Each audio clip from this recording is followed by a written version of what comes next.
simple average profit method for valuation of goodwill. Now there are 5 methods, and out of that 5 methods, first method is simple average profit method. This method is used in case of fluctuating trend of profit, यानी कि जब profit up down हो रहा है, change हो रहा है, fluctuate हो रहा है, तब हमें ये simple average profit method use करना है. फर्स्ट स्टेप में we will prepare 2 columns, year and profit.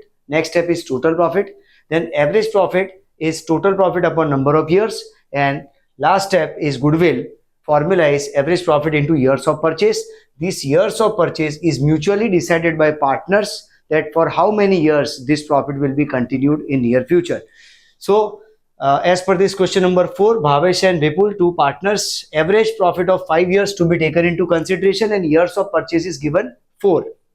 तो सबसे पहले ईयर और प्रॉफिट ये कॉलम बनाएंगे हम यहाँ पे. 2011-12 profit is 1 lakh, 12-13 profit is 1,10,000, 13-14 profit is 1,80,000, and 14-15 profit is 2 lakh, and 15-16 profit is 1,50,000. Now it is clearly observe from this trend of profit 1 lakh, 1,10,000, 1,80,000, 2 lakh and 1,50,000. तो फ्लक्चुएटिंग ट्रेंड ऑफ प्रॉफिट है. पहले 3 साल के लिए प्रॉफिट बढ़ रहा है, फिर कम हो रहा है, फिर वापस से इंक्रीज हो रहा है, फिर वापस से कम हो रहा है. तो इस तरह से फ्लक्चुएटिंग ट्रेंड ऑफ प्रॉफिट में हमें simple average profit method use करना है. टोटल प्रॉफिट है 7,40,000. Average profit is total profit upon number of years, 7,40,000 upon 5, so 1,48,000. Now goodwill is average profit into years of purchase, 1,40,000 into 4, so 5,92,000 rupees is the amount of goodwill.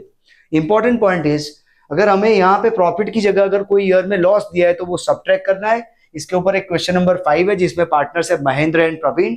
Average profit of 4 years to be taken and years of purchase is given as 5.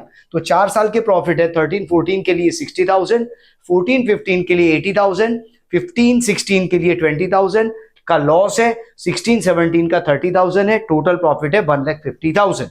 Now total profit 1,50,000 and then average profit is total profit upon number of years, 1,50,000 upon 4, 37,500. Goodwill is average profit into years of purchase, 37,500 into 5, so amount is 1,87,500. Now most important point, during examination मान लीजिए अगर हमें इस तरह से profit दिया जाए तो प्रॉफिट का ट्रेंड हमें इंक्रीजिंग लगता है यहाँ पे. In case of increasing and decreasing trend of profit we need to follow weighted average profit method. तो यहाँ पे लगता है कि वेटेड एवरेज प्रॉफिट लगेगा, लेकिन ये जो ईयर है वो सीक्वेंस में नहीं है. जब ईयर और प्रॉफिट को सीक्वेंस में करते हैं तो ट्रेंड फ्लक्चुएटिंग नजर आता है, 10, 21, 25, 14 एंड 12,000.